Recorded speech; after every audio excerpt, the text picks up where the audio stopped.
Back up again today. Sorry for the repeat as it is. Back up again today. Now you're on time, but I'm not on time. I got back from the pool at 7:30, turned on the heater, and it's nowhere near warm enough. So we're going to get a bit of a delayed start. I've dumped the size back into the nabe, back into the, what's it called in English? I don't know, the soup pot, whatever, to warm it up a bit. Hang on a sec. Pot.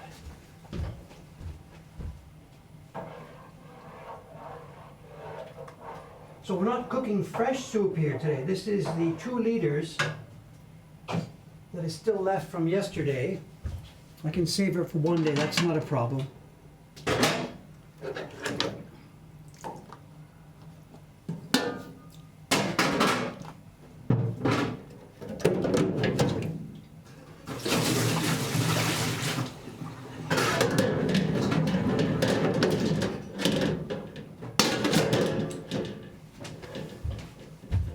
So this is leftover from yesterday, just heating up again.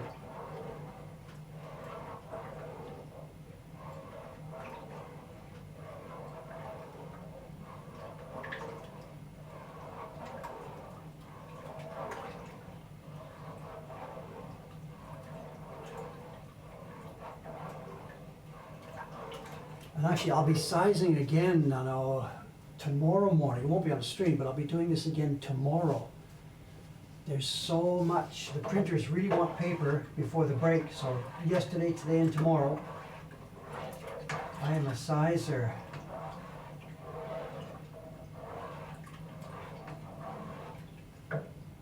Not yet. A couple more minutes.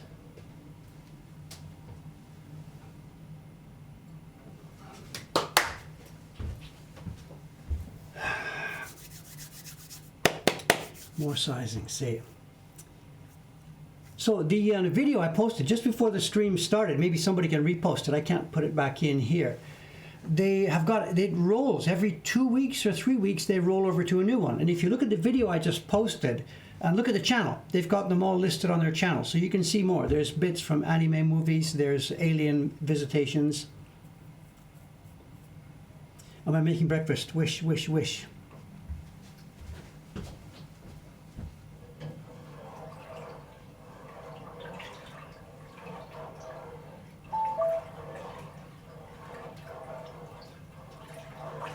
Okay, I think we're almost there. Not quite. Not quite, a bit more.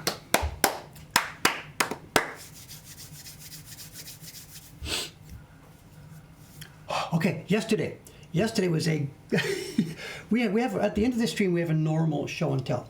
The batch of paper I have to do today is only 20 sheets, so it'll be 20 plus 20, 40. Yesterday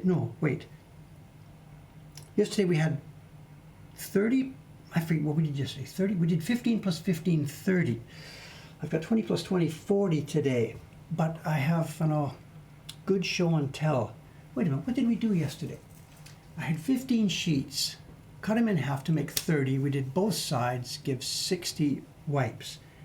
Today I have 20 sheets, cut in half to give 40. But they're 2 different dimensions. I didn't cut it in half, I cut it in 2 and 3. So I can't do those together. I got the heater on, hang on a sec.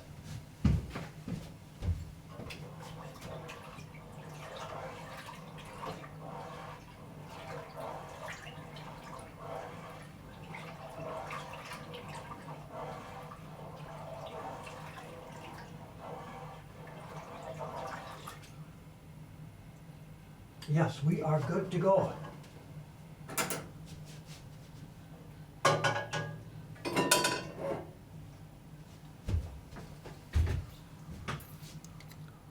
We are good to go.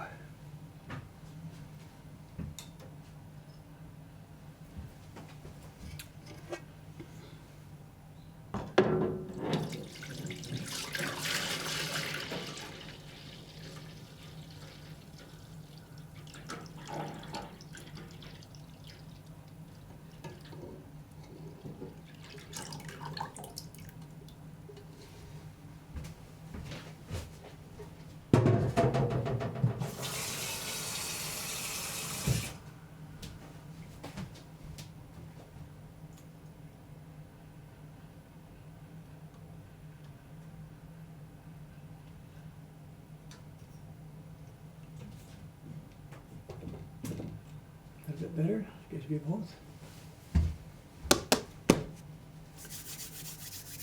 We're good to go. So as I said, it's 20 sheets cut and not in half. So I've got two different pieces of paper here. A wider piece, 20 sheets, and a narrower piece, 20 sheets. And we've got show and tell. If I do, let's just get started. We'll see how it goes.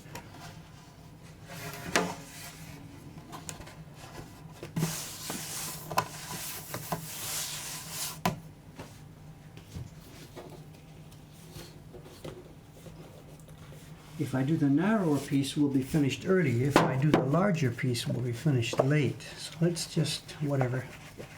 Let's just do the narrow piece. Someone's asking if paper is out. There's no need for the paper out today because, we can show you, I guess, here. Earthquake. There's no need for paper out today because the buttons on the door, the bottom, this is our 2-week rolling calendar. The bottom group is this week, and it says Konshu, it says this week, and above it is next week. And Sunday and Monday, the first two columns, nobody is here. Then the next one, tomorrow, it'll be Ayumi-san and Dei-chan. And during the week, so they've got their plan coming up. Now on Sunday morning, I switched the yellow label to the top one. So today, nobody is coming, no paper out today. My own paper doesn't need to come out because my own printing job of the last few days is finished. More about that later.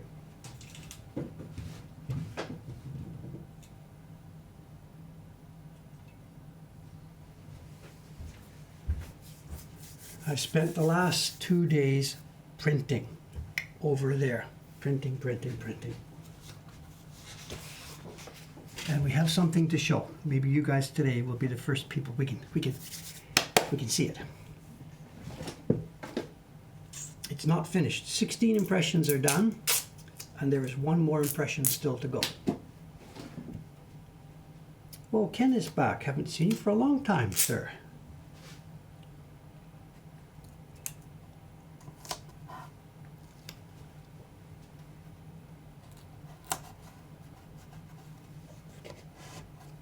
We see just a bit of tape just to hold it so it doesn't slide. The first sheets, the first sheets sometimes slide on the backboard. So a tiny bit of tape to hold the first one, and again another little bit of tape to hold it from swiveling. That'll keep it steady on the backboard while we go.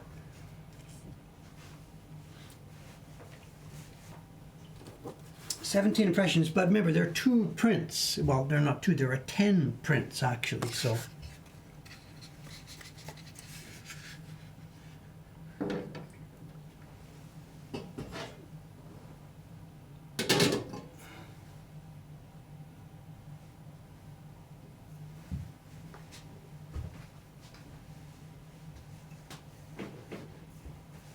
This morning at the pool, it's Monday morning, so no way for me to get in the bath and stuff. I do my swim. In fact, I only keep it down. I only do 500 meters today because I knew I had to get back to heat this stuff up. So I did my 500 meters in the pool, bang, out. The guy in the bath, he's cleaning the stands. He hasn't even thought about opening the tarp yet. I come running in, leave. See you later. He's like, whatever. So no chance for a hot bath this morning. Tomorrow, when there's no stream and you guys don't bother me, tomorrow it's a nice hot bath.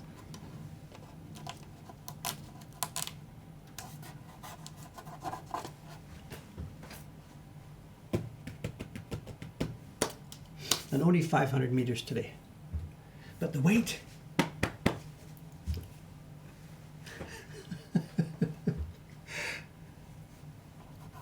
I'm losing weight and I'm losing my spare tire. Come on, let's go. Let's get this warmed up.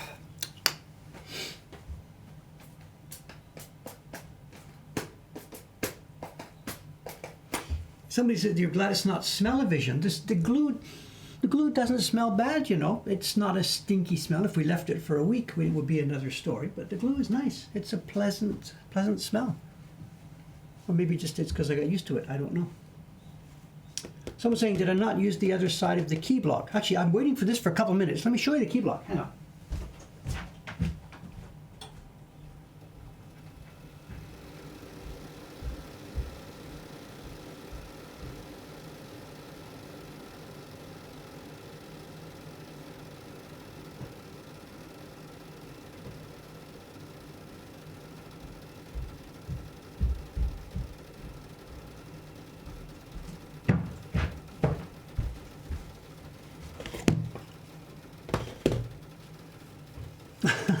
Yeah. Here's the key block for the print.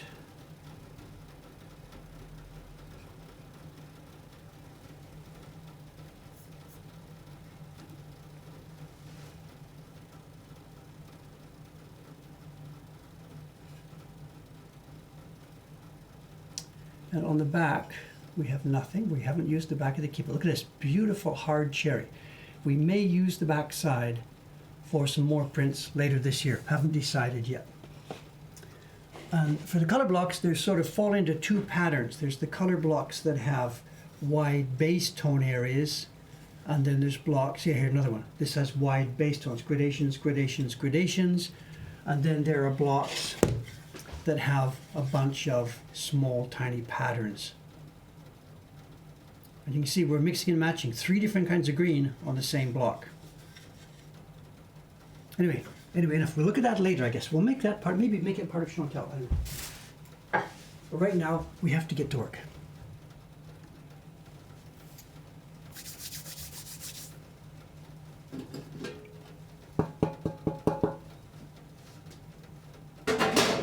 Someone's asking about the white. I didn't see the name there. Someone's asking about the white. Remember, we talked about this before. Jed called for a bathtub scene in this print, and he called for a bathtub scene with, what's it called? Not mist when it comes up off the water. Steam, when steam comes up off the water.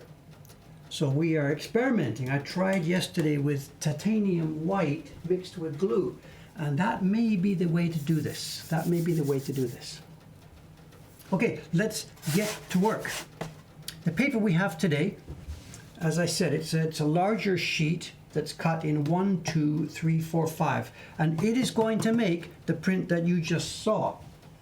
There will be 4 copies, 1, 2, 3, 4. And on the piece that's 1, 2, 3 wide, there will be 6. So out of each sheet of paper, we are going to get 10 of these prints.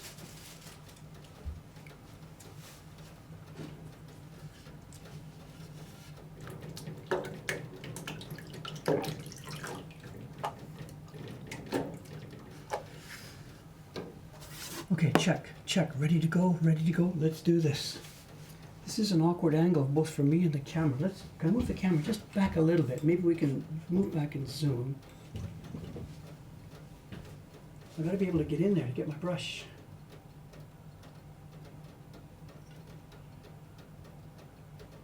Will that do it? Will that give us both?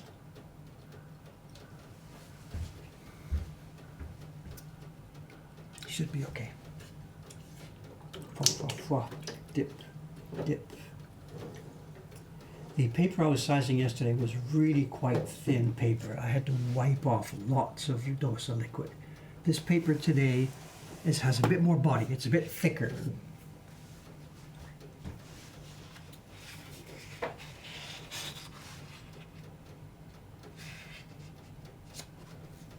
So it needs more liquid, so when I'm dipping and wiping off, I have to leave that much more.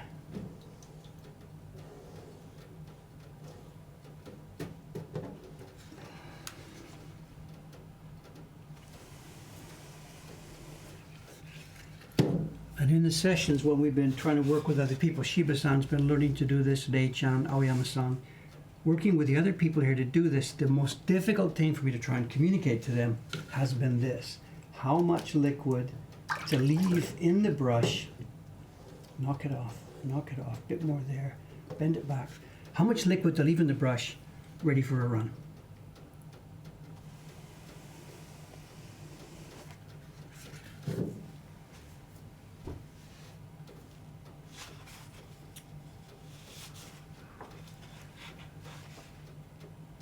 Someone's asking, have I been able to train anybody to do this? All of our people are busy, you know. All of our people are busy. Oh, you ask about the training and new staff and stuff like this, and actually there are things happening now this month and next month.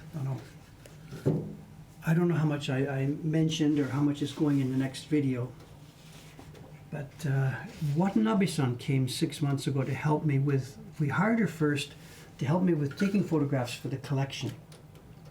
And she worked for a month or 2 months on that, doing a good job. The collection now has got lots more online than it had before.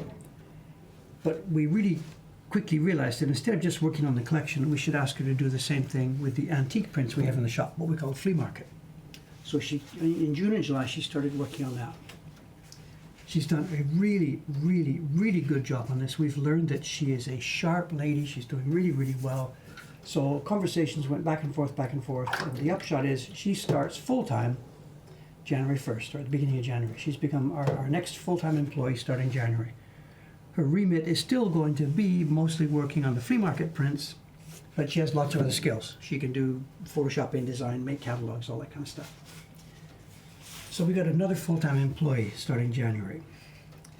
Aoyama-san and I have been really wrestling the last couple of months. Aoyama-san, he's supposed to be the guy here who works with me. He builds the benches and does, he's not just a handyman, but he does all the physical construction around here. He's been making the wood blocks. He's been getting the tool project ready. He's built all this printing benches for, the front room and stuff. And for the last half a year and more now, he's been stuck in front of his computer screen wrestling with government paperwork. Becoming a company really, really, really changed our lives dramatically for the worse. Absolutely for the worse. In the 35 years I've been here, I've had really good things to say about the way government and bureaucrats and everybody else has treated me. They've left me completely alone. And for 35 years I had the impression, Japan, it's no problem. Just get going, do what you want, make your idea, and they will clear the decks and you can do what you want. That's been my rule, though the way I've lived here for the first 34 years or so. I could be productive, build my business. First we built a conversation school, ran it, flourished it, then built the printmaking business, ran it, flourished it.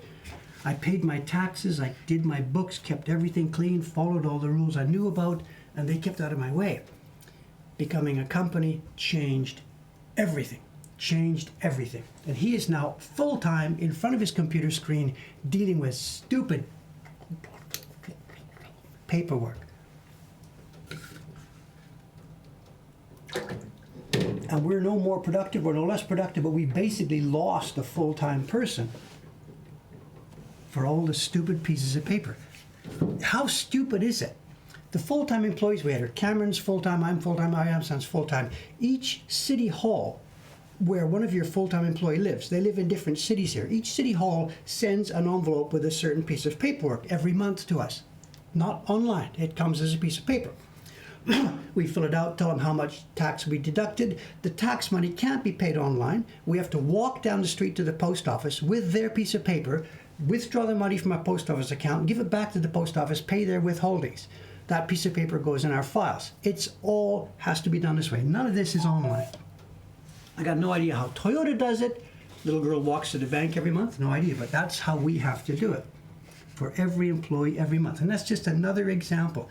They send stuff, they want to send it by fax. The tax office in Taitoku, they'll phone and say, blah, blah, blah, blah. We got a little form I want you to fill out. She'll say, what's your fax number? And I'm like, Carol!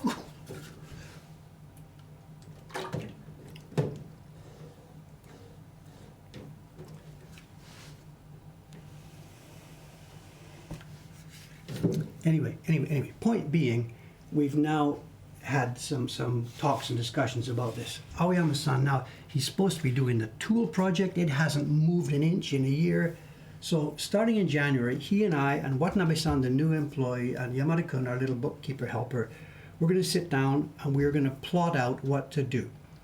It's not a lack of money. We're actually okay for money. Sales have been fabulous. We have a good margin in the prints, it seems. Even though we're paying the printers more than any other workshop, it still ends up with profit.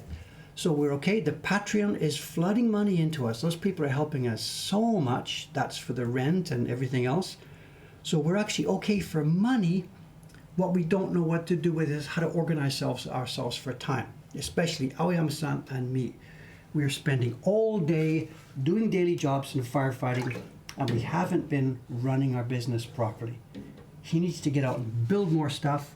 I need to make more YouTube videos instead of doing the daily grind. So we're having a powwow. After the New Year's is finished, we're going to sit down, the 3, 4, maybe 5 of us, I'm not quite sure. We might pull Cameron in by Skype for some of this. He's sort of out of the loop now these days on all this stuff. And we'll have like a conference, 1 day, 2 days, whatever it takes. get a whiteboard, get a big sheet of paper on the wall, try and figure out who we are, what each of us wants to do, what the company is, what the company needs to do, who's going to do each job. And then we're going to start hiring. We're going to try and find some people in January, because clearly we are desperately short of people, and I've talked about it and talked about it, but never done anything about it now. So we'll see. Anyway, sorry. Just this at the year end here for me, this is all just buzzing in my head and whatever. I know, don't misunderstand me on the government and taxing. Like, the government doesn't actually get in our way. They don't ask for money. I mean, it's not a third world country. It's organized well. Simply, it's organized too well. It's sort of organized to the point where they're trying to keep people busy over there in their own offices or stuff. I don't know. The tax rates are reasonable. There's no graft. There's nothing like that. Just simply, it's overwhelming, stupid paperwork.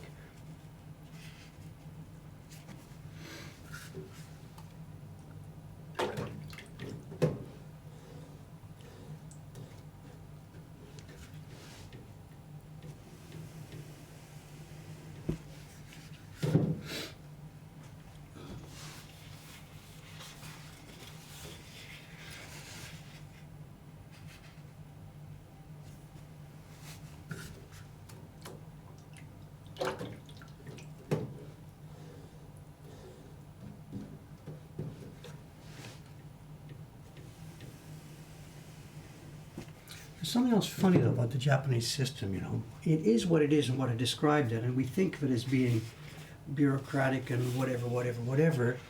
But Mum says, cheer up, David. I'm actually real happy, Mum. Just I have these problems right now. I've got to figure out how to deal with these problems.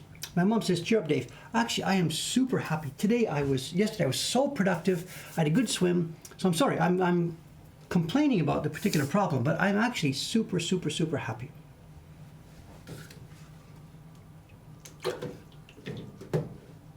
Sorry about that. If it sounded a bit too grumbly, whatever, but these are problems that are facing me right now that I have to solve real soon. So sorry about that.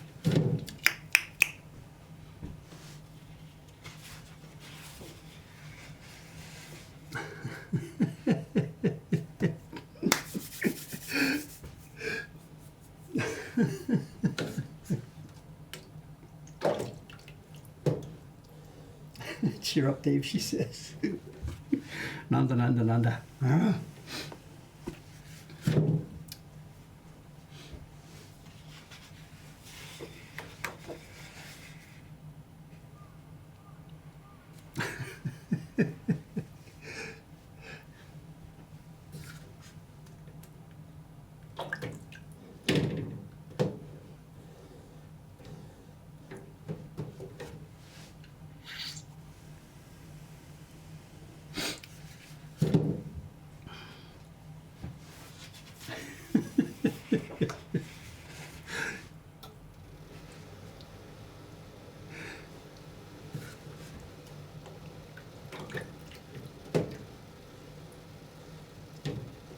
Okay, so as I said, another reason why I've been thinking about these things is because, of course, the year-end video update is coming out in a couple of days. Today's Monday.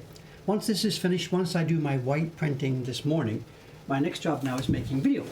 And this week, it should be ready about Wednesday or Thursday. The yearly update video is going to come out. And in the update video, I'm chatting about stuff that's affecting our business here and there. So that's one reason why these things are in my mind at the moment, because I'm trying to get the content ready for the update video.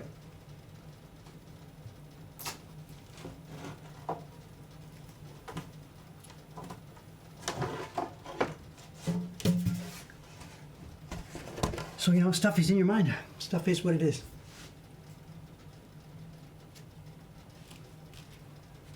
And yeah, hontoni, just there's a million things right now buzzing around.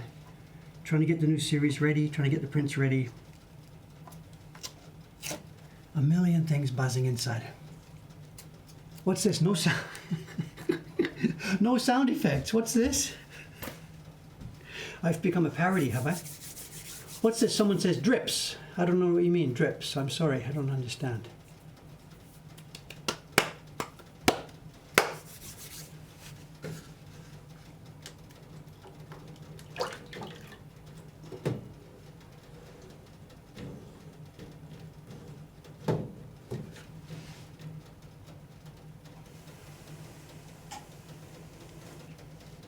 Looking good, looking good. I think we're okay. We're not getting a lake here. We're okay. I think we've got it good. There were some drips left on the last piece of paper before I flipped. Really? I didn't see that. Am I not paying attention? The last sheet had 2 puddles. Okay, well, we'll find it when we get to the bottom of the stack. I'm sorry, I didn't notice. I didn't notice, I'm sorry.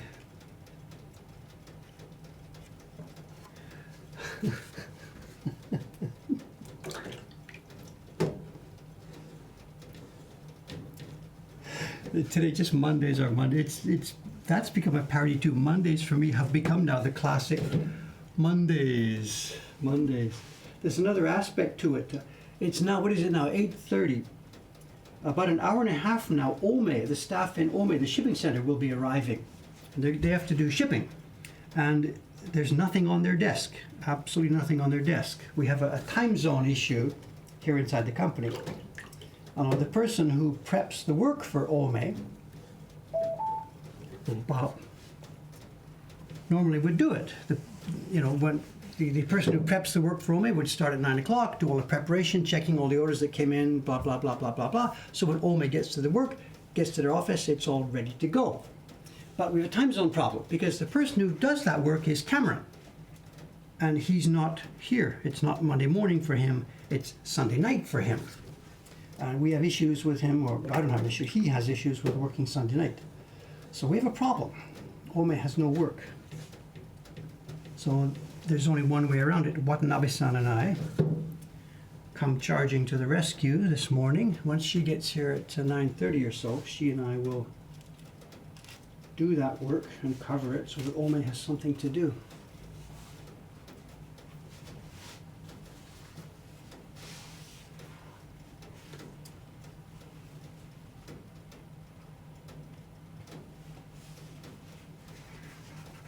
Someone's asking, how's the swimming going? The swimming is going very well.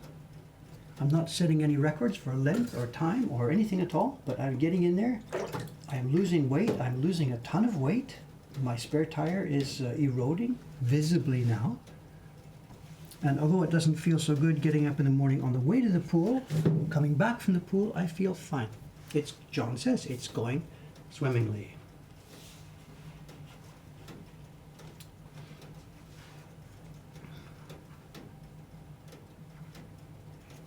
Someone else is asking about tourism in Japan. Forget it. Just forget it. Forget that word.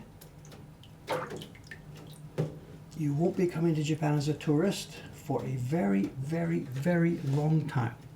Don't even think about it. Don't even think about planning for it.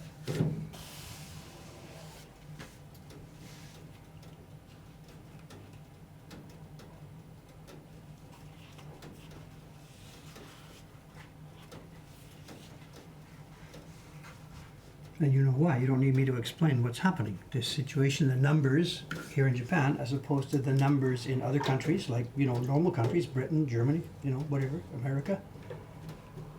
Japan is not opening its door in any conceivable, viewable, understandable time, period.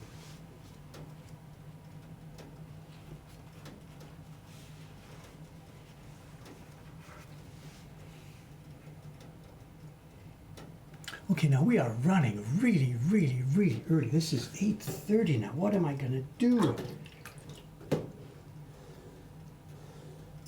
How are we going to do this?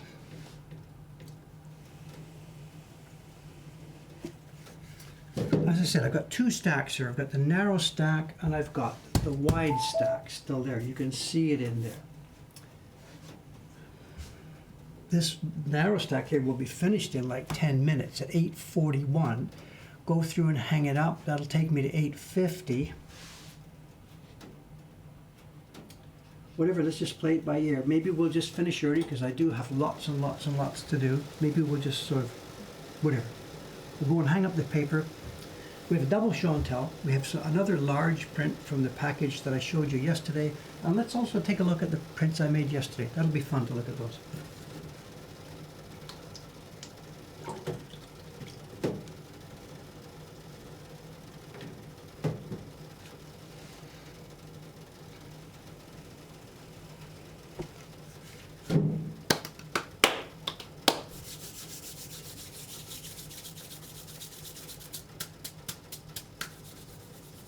if somebody says he's got a conference in September 2022, well, I'm not that's 10 months away, so I don't know. But if I were a betting man,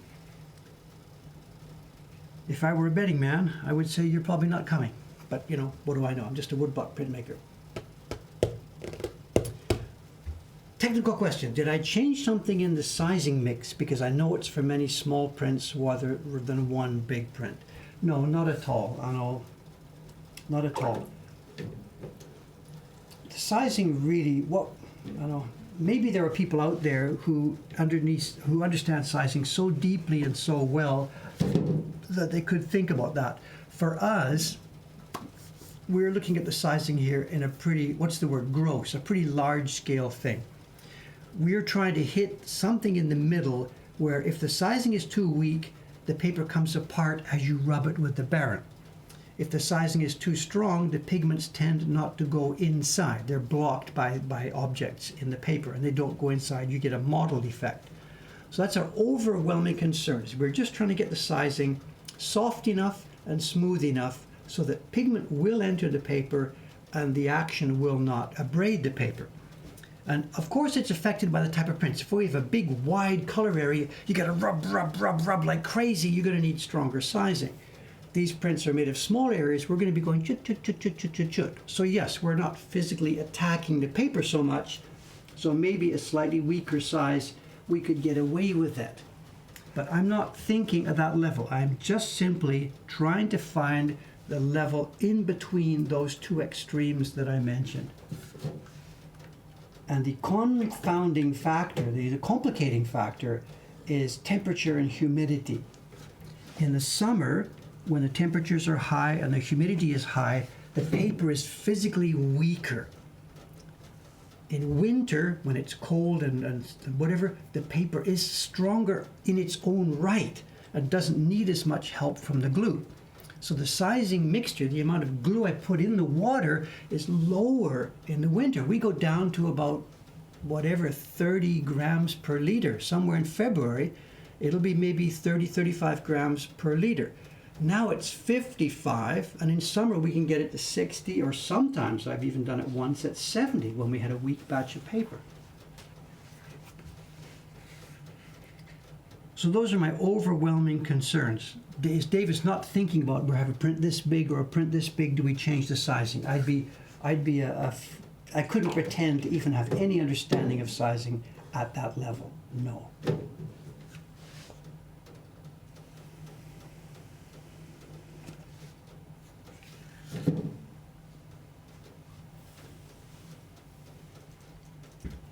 Have I had the same hair and beard styles?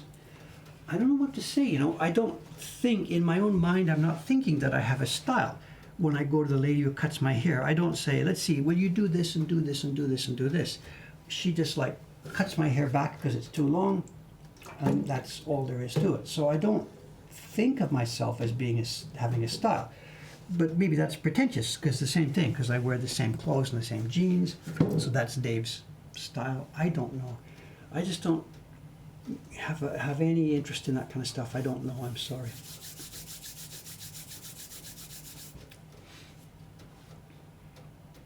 Photos of Dave clean shaven. You must have seen in that last YouTube video, wasn't there stuff like that? I don't remember.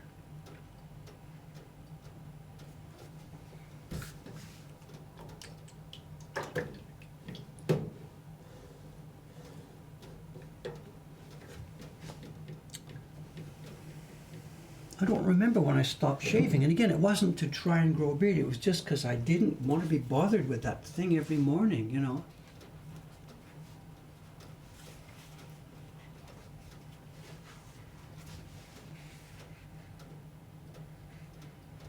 Someone said there was drips at the bottom. We'll find out in a couple of minutes, I guess, when we get to the bottom.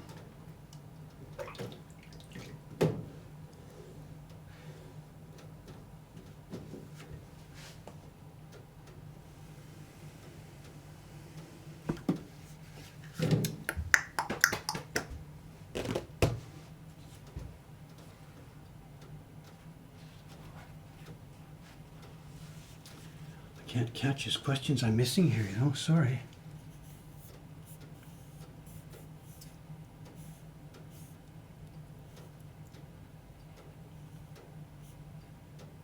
No, I don't know. I'm sorry.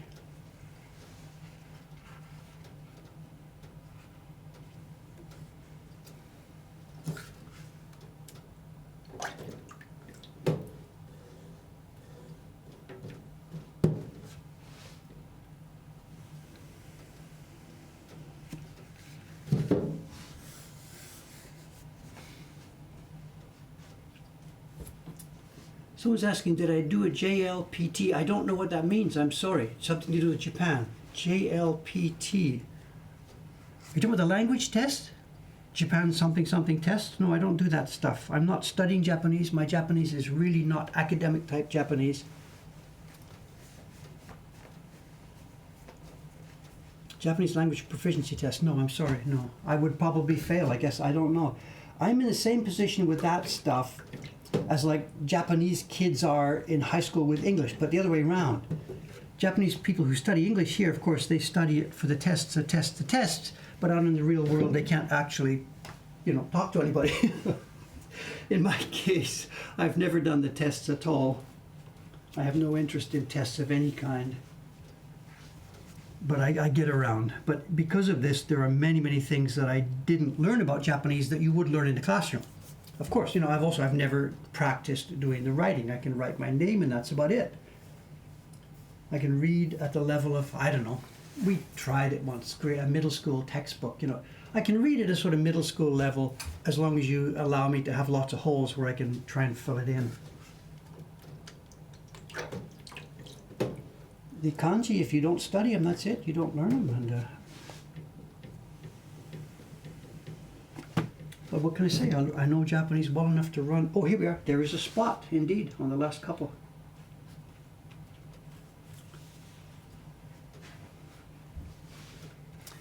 On other languages, no. I did the French thing in high school, but again, same as everybody else. If you don't use it, it's gone. So I spent grades 7, 8, 9, 10, 11, 12 in French classes in school. I know nothing, absolutely nothing.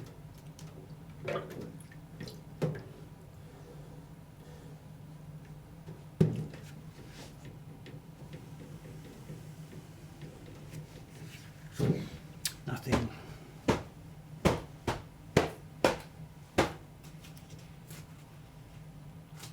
Drip Patrol, here you are. So, indeed. There is indeed drips on the back one. I didn't notice. You can see it's a stream. It's like an asteroid hit or whatever. Incoming comet. I didn't notice. Will it affect the print? Absolutely not. It won't even be discoverable. The variance is that wide. The tolerance is that wide.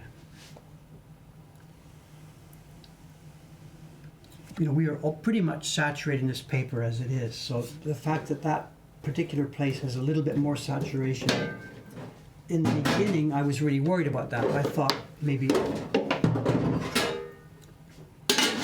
thought something like a drip spot, when you got to the printer's workbench, even though it's invisible at that point, I thought the drip spot would maybe make a noticeable spot in the color. We haven't found that to be the case. Not at all. No, it won't be even noticeable. But we see it now as it's here. You caught the drip. I'm going to hang it up now, and when it's dry, it'll be invisible. And as I said, we have not yet ever seen any differences. When we were doing our sizing testing, those of you who've been on the stream for like 3 years, remember, we used to have a machine here we were doing trials with.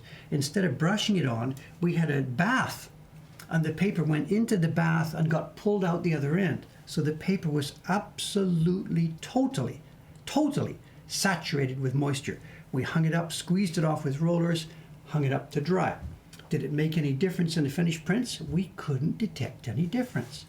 So the important factor for this stuff is not how much liquid is here, as long as there's enough, but the density, how many grams of glue per liter.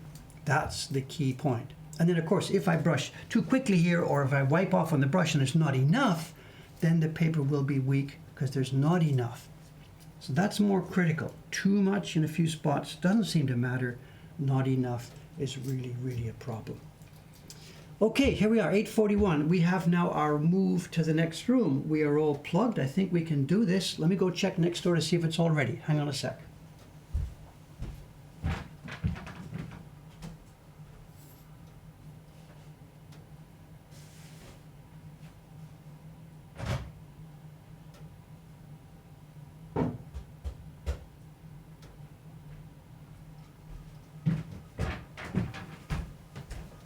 I think we can do this. We'll do it in stages. I'll move the camera first. Again, warning, I think we're okay, but in case, because I'm going to move the machine, the net connection may falter.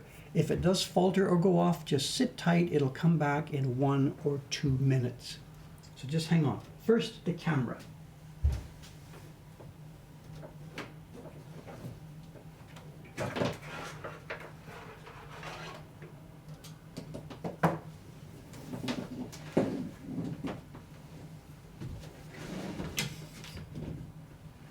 So we take the tour while we're at it. We can see right through to the front of the building, looking to the printer's workshop. Above it, we have still untouched now for a few years. We have some getting very dusty mulberry fiber. This will be used for our paper making tests when we get around to starting that. Here is our daily use print paper stock. We have lots more paper stock way in the back room over there. This is each pack that's in use. We have 3 sizes, 3 dimensions that we use commonly. The top one there is the Nishiki size, Obiru, and the bottom one is the Takenaga size. These are the steps going up to the roof.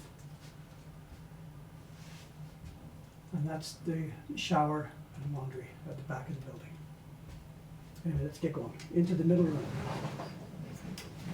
And we are trading cables here. Let's see how it goes.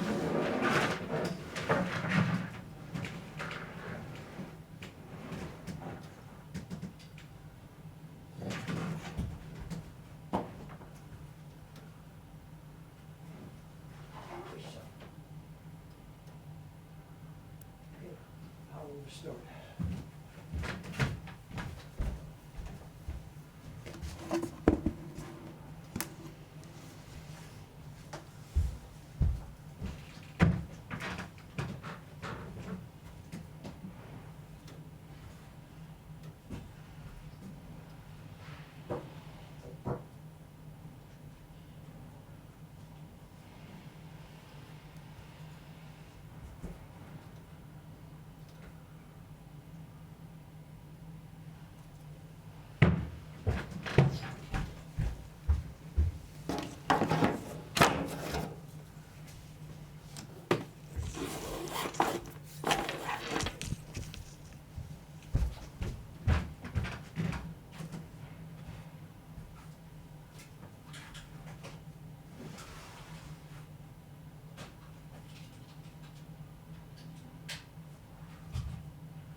Okay, brush is in the hot water, glue is covered up.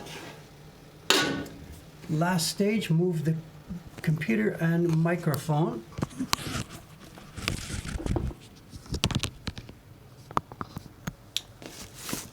Let's give it a go. I'm going to walk through trailing cables. Might be good, might not be good. Let's give it a try.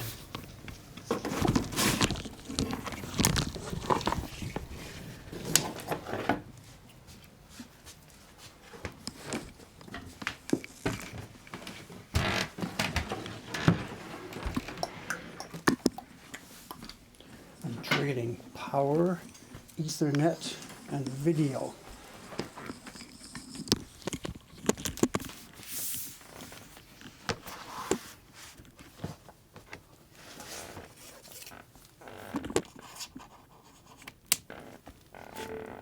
Did we make it? Dropped frames 0, it says here.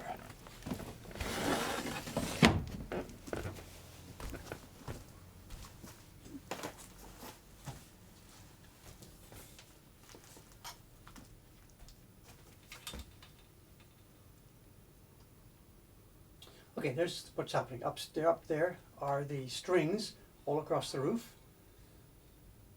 The paper's going up there.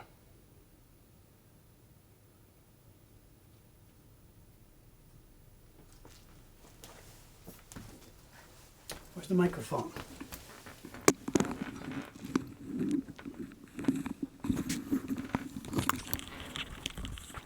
The microphone is coming somewhere up here. Okay. Someone's saying, what's with the hung doll? No idea. I have no idea where that appeared from. I haven't a clue. Somebody brought something.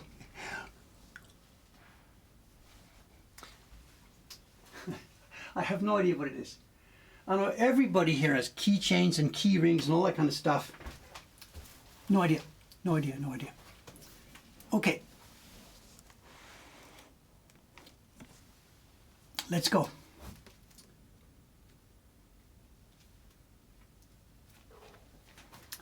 Okay, as I said, there's 20 sheets, which means 10 pairs. Up they go, back to back.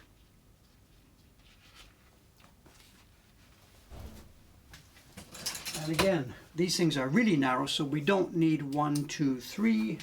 For those of you who are new here, the way they work, the clips, when we need them wide, they work with a little handle. I don't need 3 of them today, I just need 2, so my 2 hands will work just fine. And up they go. They're back to back, 2 sheets. And the ones we did yesterday, we had a real problem. Because they dried instantly. They're really drying too quickly. We want things to dry here slowly. In summer that's easy. In winter less so.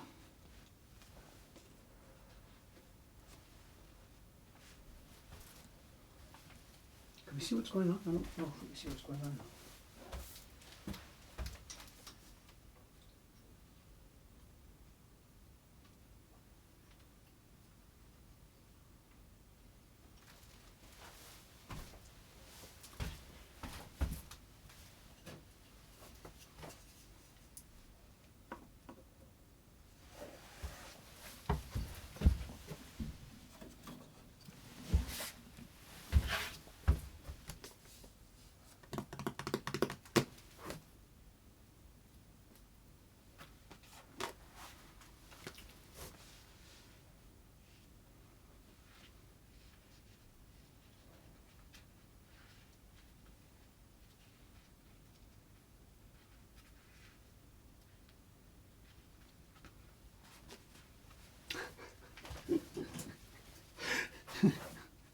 Thinking about my mother over there. Dave, cheer up.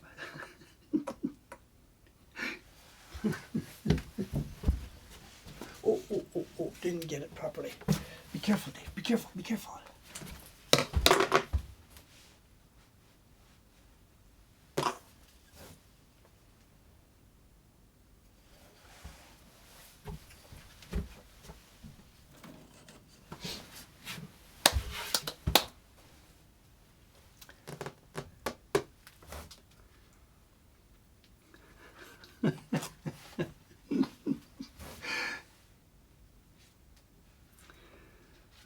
Weird day today, actually, the timing and everything, you know. Weird day today.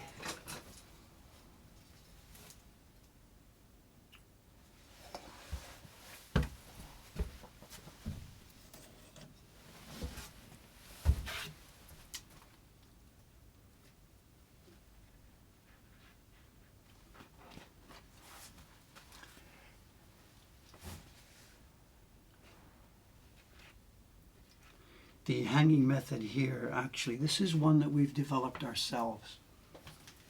The sizing, I've only had a chance to meet one professional sizer. It's Misawa-san, who is, I believe, still doing it here.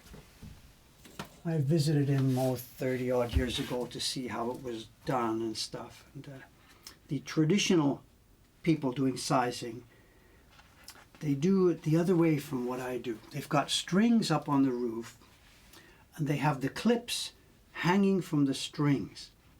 The clips are all tied at the back end somehow. So they've got a room full of clips like this. When you walk into the room, you see a forest, rows of clips, all at different widths and sizes and dimensions, ready for different kinds of paper.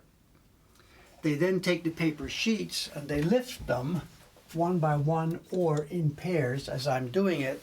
They lift the paper sheets up into and clip them into the clips.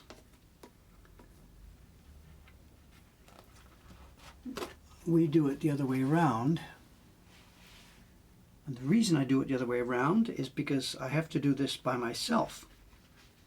Misawa-san does it as a two-people job. He does it with his wife.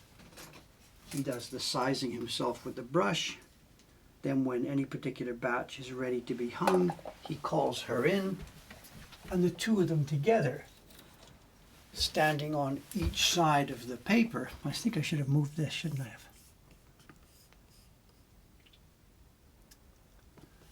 The two of them together. He stands on one side, she stands on the other side. They lift and clip, lift and clip.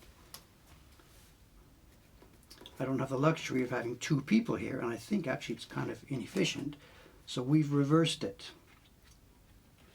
The strings are up there, the clips are down, and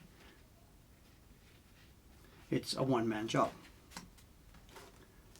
And I'm really kind of surprised that after his entire working life, he is still doing it that way. But, different ways of spending your time, I guess. I don't know.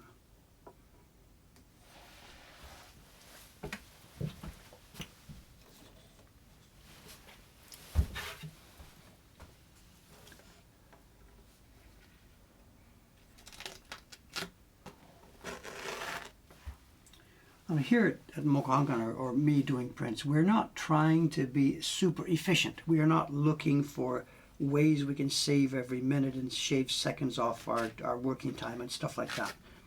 We're not trying to be, time and motion studies and do all that stuff. We just do our work in a comfortable, peaceful way. But in a case like that, where it could have been two people to do the job in an hour or one person to do the job in an hour, that's kind of a no-brainer to me. Something that even has no variance in the quality of the finished work, you know. So that kind of stuff I'll go for.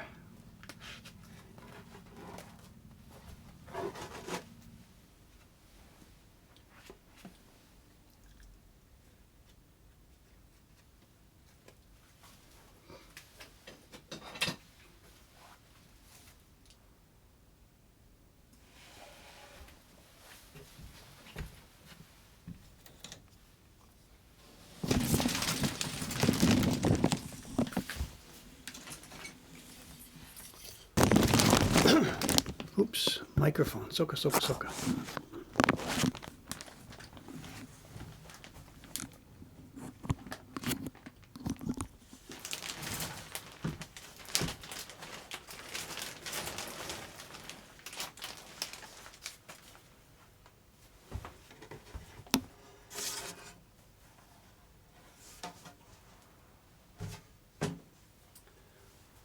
One second.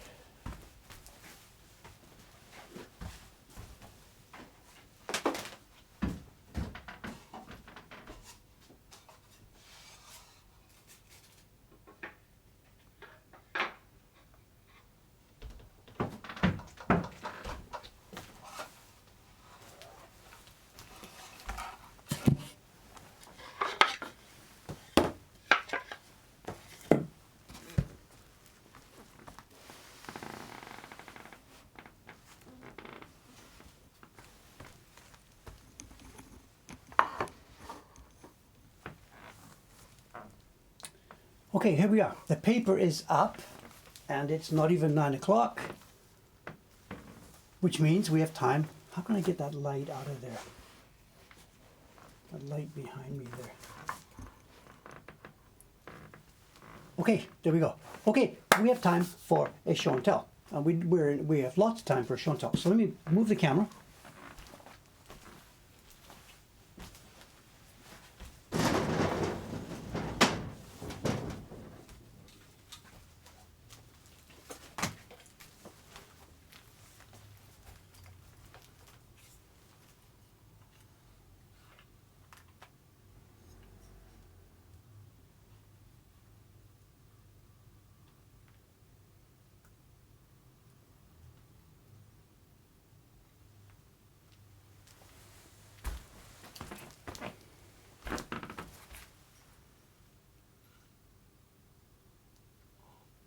Okay, will that do us?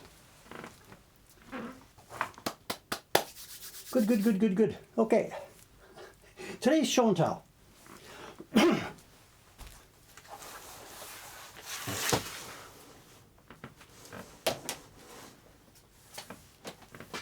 What I've got here today, I brought up the same folder that we had yesterday. It's one of the larger folders in the collection downstairs with dozens and dozens of prints. So let's see if we can find something.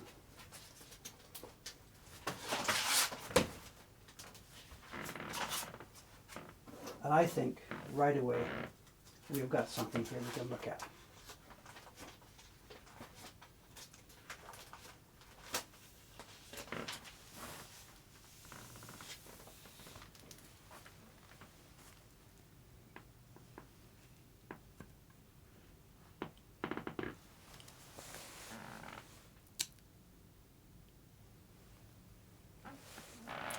Okay, date and time. I don't have a date on this. That's what the chat members are for. Here's the title. It's, of course, Paul Jacoulet. Oops, come on, focus, focus. It's not going to do it. Is it focused? No, not going to do it. Come on, camera, do your job. There we are. You were asking me before if I speak French. No. Do we have a date on this? Is this post-war or pre-war? I think it's post-war, show.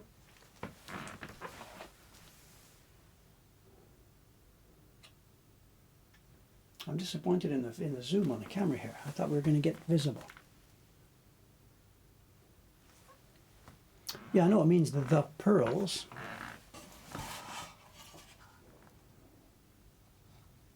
Okay, it's not focusing because it's at an angle. Here we are. Actually, it must be pre-war because it's a person from Manchukuo, what we would call Manchuria.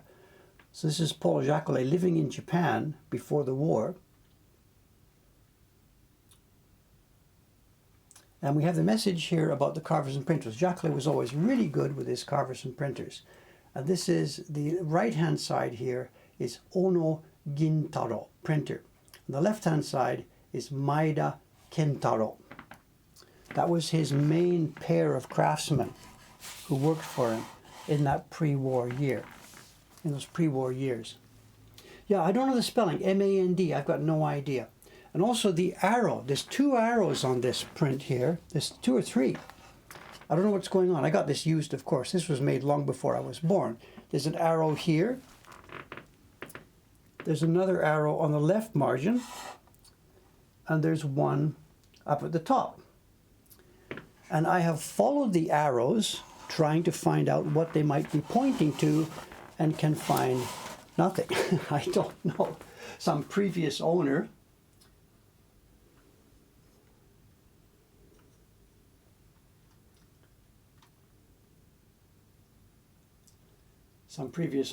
decided to highlight something. I've got no idea where to start with this print. It's astonishing. Is it 1950? But why are they talking about Manchukuo in 1950? Japan was up there in the pre-war era. I don't know. No idea. No idea. Look at this. You can see the angle we've got here now. The lines, which to me, as I stand here, they look dark. These lines look black as I'm standing here. But when you move the paper, you're getting it at a right angle. They look shiny. This is, again, aluminum powder. This is not silver. It's aluminum powder. And there are pearls everywhere. It's, you know, this is her theme, Lady with Pearls. And where to start? The transparencies. She's holding a thin, delicate layer of cloth. How do you show transparency in a Japanese woodblock print? What you do is you take the outside color and the inside color, and you, of course, you vary the density. We saw this the other day in that Genji print we showed, the Hotaru, the fireflies print. The girl was behind a screen. The screen came down, and behind her the color was the same color but less saturation. And all the way across, they've carefully matched every one all the way around. Jacoulet was famous for, what's the idea? Spending whatever it takes. The idea was, cost was no object. Number of blocks was no object. It was a pride for him when he was selling the prints. Look at this, it took 300 blocks to make. True or not, we don't know, but it certainly was that kind of a thing. He just spent tons and tons and tons of money on these prints. He was in a fortunate situation where his market was foreigners, of course. And both in the pre-war time and in the post-war time, these were people with money. The same conversation we had before many, many times. This is Japan, can I say as a third world country? I don't know. But Japan is a country where people were working and not getting paid very much. And when Westerners came in, the dollar was worth staggering amounts of money compared to a yen. So the same as Watanabe-san over in Ginza Watanabe. If your customers are foreigners and your costs, your craftsmen, your workers are paid in yen, you have a license to print money. And they went for it. Watanabe-san produced hundreds and hundreds of glorious prints through the early part of the 20th century, and Jacoulet also. He was a bizarre freak of a character, but he had a vision of some incredible things that could be produced. And that imbalance in the economies meant it was possible. He was French. He came here. I think his father was the ambassador or something, or his father worked at an embassy, French embassy, in the 19-teens. Paul grew up here, became crazy. He was at some point, he was doing painting, and he was called the Utomaro of the 20th century, and that was sort of his claim to fame, doing beautiful women. But he got the idea, somewhere along the line, I don't know where it started, got the idea to do it as woodblock prints. And he became his own publisher, and he went for it. He hired the best people he could find, paid them. I don't know if he paid them well or not, no idea. He gave them work, which I guess was the big deal. And my God, and he just went for it. And they are absolutely incredible. I only have one of these. There are many, many made. He did hundreds of woodblock prints during these years. Can I get it to focus properly here? If I try and get it at a flat angle, hang on a second.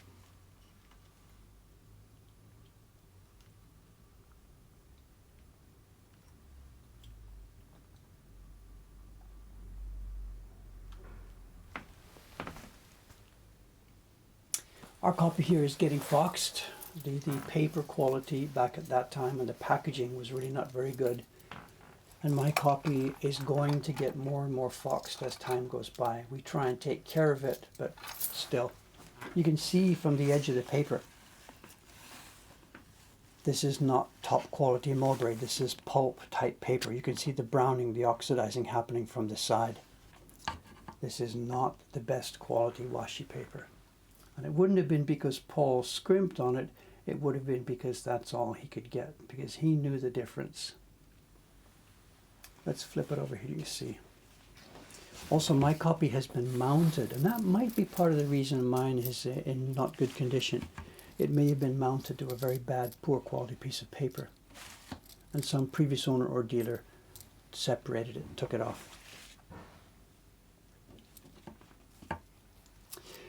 Another little trivial point here.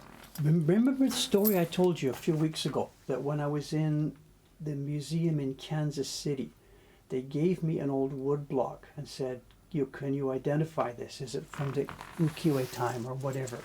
And it wasn't this print that it was a wood block from. It was a blank wood block, and it showed yellow on one side and yellow on another side. But it had the same pattern, slightly enlarged on side A and side B. And that's a Jacoulet trademark. You'll see this all over the place. Look down here at these reds and the blues. Look at the blue. You can see there's a 1, 2, 3, 4. The blue gets lighter and then deeper and deeper and deeper. And there are 4 different wood blocks here. A base one, then a slightly narrower, slightly narrower, slightly narrower, printing on top of each other. So you get 4 layers of blue. He's done the same thing with the pink. Is it 4 or 3?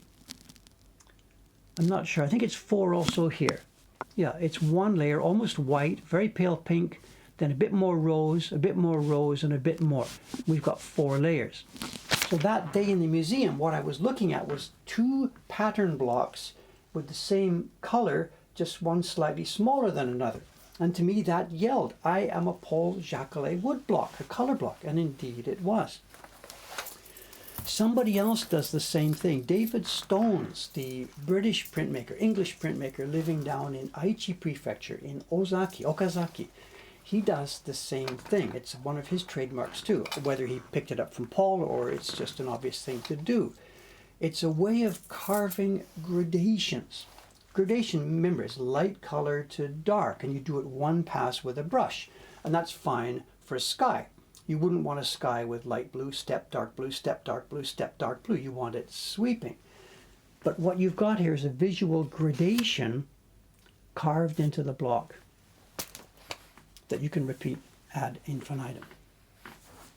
But also too, where he crosses the cloth, all the color tones change. What used to be number, it's 4, 3, 2, 1. Now it's 2, 1, 0, 0 going down. Absolutely incredible. So those are carved quasi-gradations, but there's lots of real gradations. Look up here. Look, look, look, look, look. Look in this cloth. This guy was nuts. Honestly, this guy was nuts. Is it showing? Inside the cloth at the top here, there's a gradation inside this area, another gradation here coming from the left, a gradation here coming from the right, a gradation here coming from the right, one from the left, one from the left. So to do this area, it's 1, 2, 3, 4, 5, 6, 7 gradations on top of the base tone just in this area. And they all needed different wood blocks. In other words, the piece of wood for this little area here is a different piece of wood from this long and thin area here, because you've got to do a gradation at the side of it. The stack of wood blocks for this thing must have been a meter high. No idea how he did this.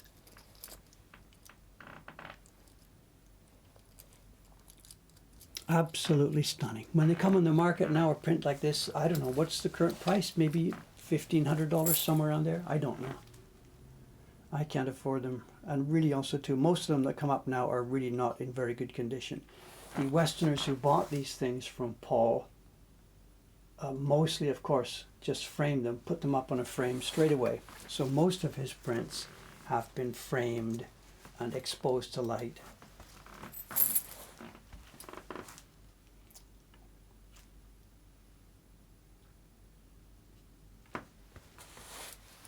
So was it 5,000 now? Is that the price is up? I don't know.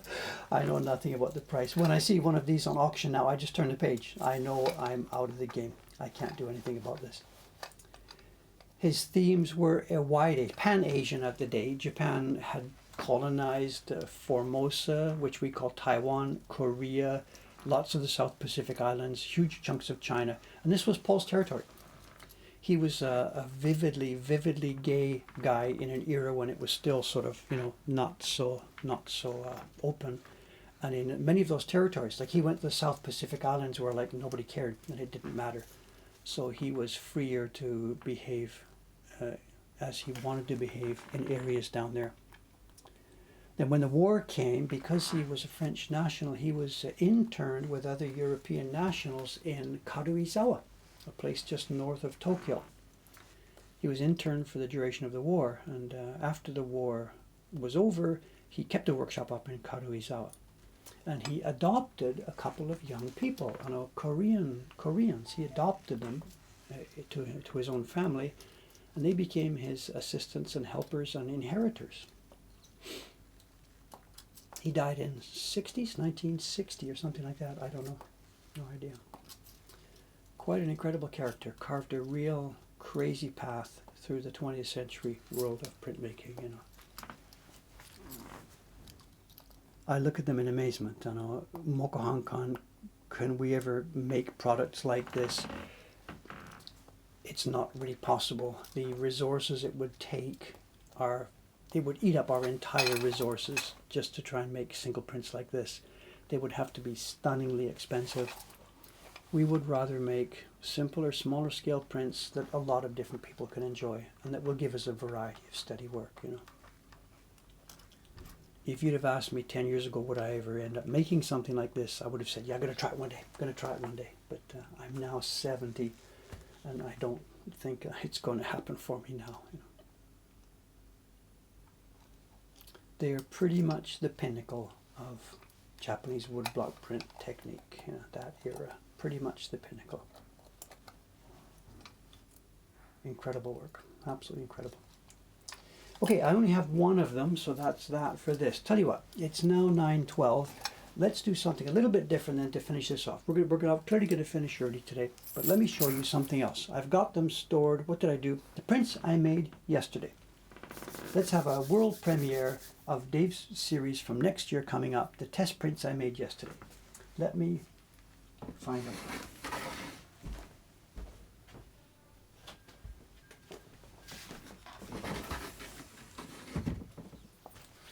So it's not too late. I get it. I haven't like sort of given up on this, but when you think about what it would take, maybe I said in January we're going to have some discussions and try and get more people here to help. And if I could get away from a lot of the daily work here, if we had another sizing person, someone to do the shipping of the paper and prints, the paper I sized yesterday, I have to cut it today and send it to the printer. If we can get more staff on board to do those kind of jobs, and if I go back to the carving bench and the video camera, we could do some stuff. Someone's asking, is there foxing? We've got both happening here. There's mold. There's 3 or 4 things happening here. There is some mold. This spot at the bottom is what I think is mold, because it's a center and it's growing. It's a dark core in the middle, it's a blob, and it's getting larger and larger and larger, which would be something growing. There's oxidization happening at the side here. The paper quality is poor. Oxygen, because it's in a package, oxygen comes in from the outside and affects the paper. Then we have foxing spots here and there, which are perhaps organic, perhaps mineralogical. Nobody seems to know. So there's 3 things happening to this print, and it is now past its prime, and it's now on its way down. Absolutely on its way down. I don't know if we could stop the mold. That would be, put it in a box with chemical killers. The mold could be stopped. The foxing, nobody seems to know how to stop this. Even in the big museums all around the world, nobody seems to know about this. If you stick it in a nitrogen-filled case or something, that would stop the reaction with oxygen. But what are you going to do? It's a piece of paper, a woodblock print, We don't lose too much sleep about that. We try and take care of them. We make sure they're exposed to air, aired out. But there's not much more we can do. Oh, look at this. I put it there. Okay. Let's have a look at some small prints. From the big prints down to the small prints.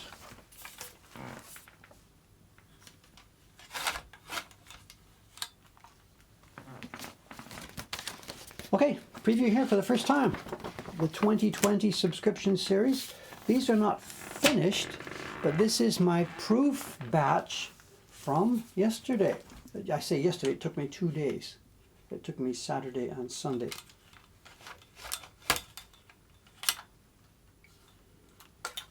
Yoisho.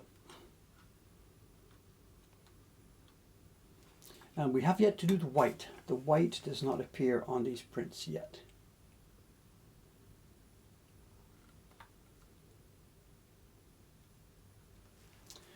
How are they showing? They are looking to me, not bad, not bad, not bad. Somewhere here we have the original stuff. These are our versions. Yet to come is the snow on the fox. I did one version as a test here. Where is it? Here. It may end up looking something like this. This is a titanium white blobbed onto the front of the print. But it's not looking pretty clean. It just looks pretty dirty. So I don't know if we'll do that or not.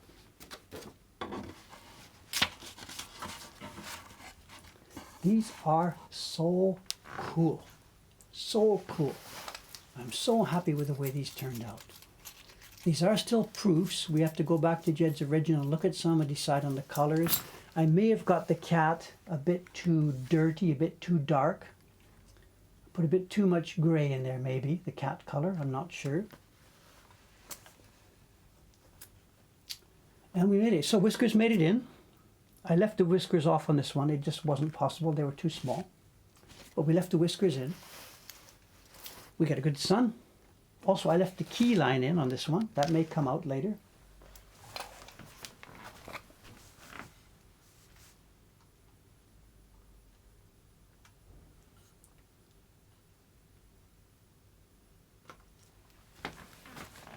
No, it won't focus. Come on, come on, come on, camera, do your job. My old camera focused really well. Do your job, or you're out of here. No.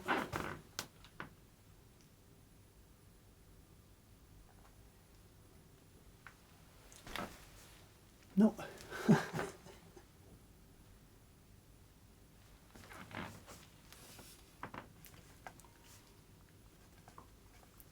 There probably is a manual focus on this camera, which I have to find.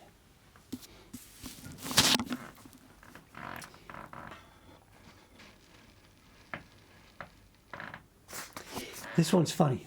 Someone's asking a bamboo stalk. In the original version, the bamboo on the right is on the key block, and the bamboo stalk on the left is on the key block. And then the bamboo leaves on the left one are on a color block. This is the original. So I've copied what I saw in the original. And in retrospect, it does look kind of strange, but this is a reproduction, and maybe I should have edited a bit. And if I had put that stalk on the second one into the background as well, it might have been better. But I didn't really think too much about it. I just copied what I had seen. This poor worker who blames his tools, so whatever. whatever.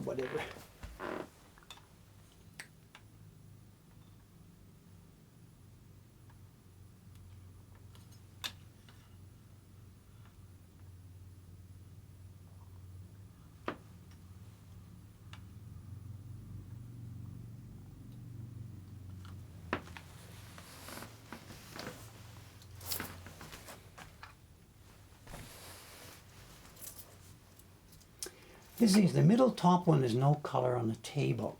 Again, this is something that I just copied straight from Jet. I didn't do too much editing or thinking. The images just come right from Jet. What I have done, and we talked about this before the other day, is I have left some color blocks in reserve.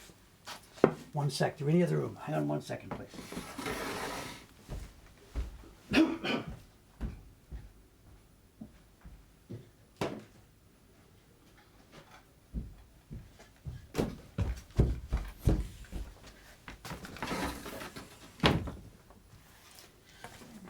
Because I wasn't sure how the proofing was going to go and what was going to happen, I didn't clear all the color blocks the way I should have done. Here's the color block for the red that makes the fox color.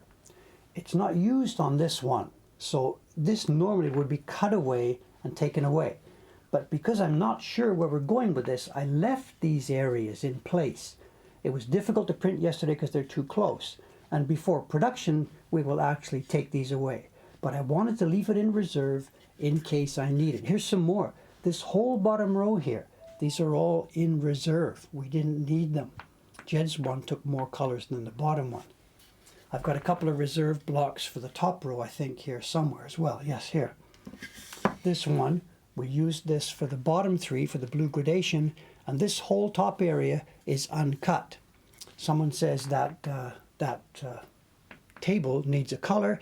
If we do decide to do that, the wood for it is right here in reserve. So as I said, what you're seeing here is probably not what's going to be published in January, but this is the first stab at it. So number 3 does look a bit blank, but that's what Jed gave us here. You know, again, without thinking, I just simply copied what he gave us. He was working with a color count. I gave him, I didn't just give him carte blanche. Jed, give me 20 colors. We're not making a print like that Paul Jacoulet print we just saw. So I did give him a count, and he has stayed within the count and overlapped. And we'll see how it goes. This is, what did I say, 17 impressions. So I'm not really excited about adding too many more, but we could do that. The fox's coat and or that table could actually be done here. Someone's requesting one more block from the table, please. It's also, and what I still haven't done, I haven't done the calculations on what the price of this is going to be. That was part of what I did yesterday. As I was doing the test printing, I got a notebook by my side and I've got my pencil and how long it takes to actually do the work.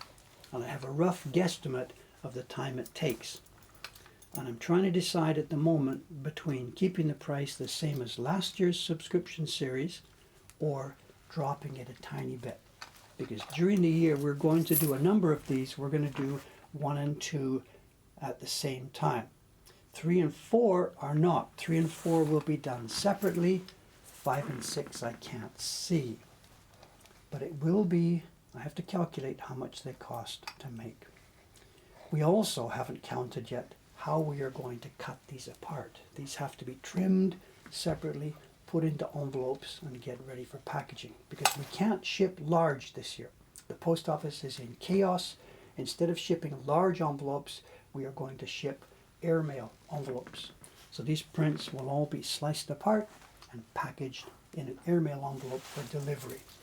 So the postage fee will be like 190 yen instead of 1400 yen. So all of these things have to still be calculated and decided. But we're close, we're close, we're close. How many are we going to make? It's 5 for January, 5 for February. March's edition has 6 in it. I think April also has 6. So 5, 6. I think maybe 6 will be the average, I think. Or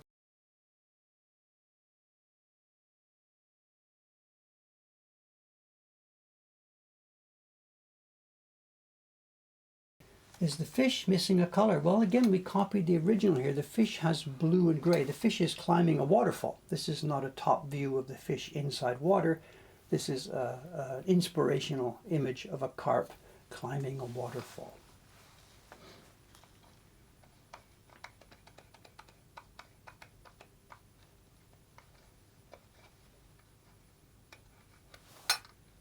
And someone says we're dropping frames. Nanda.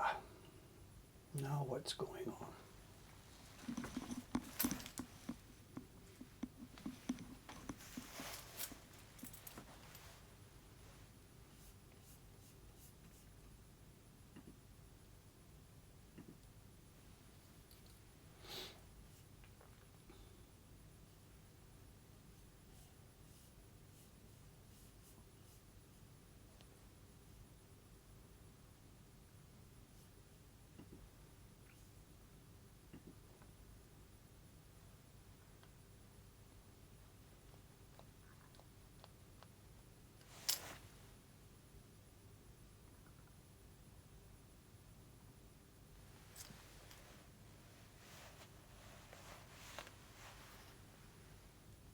Are we up and down?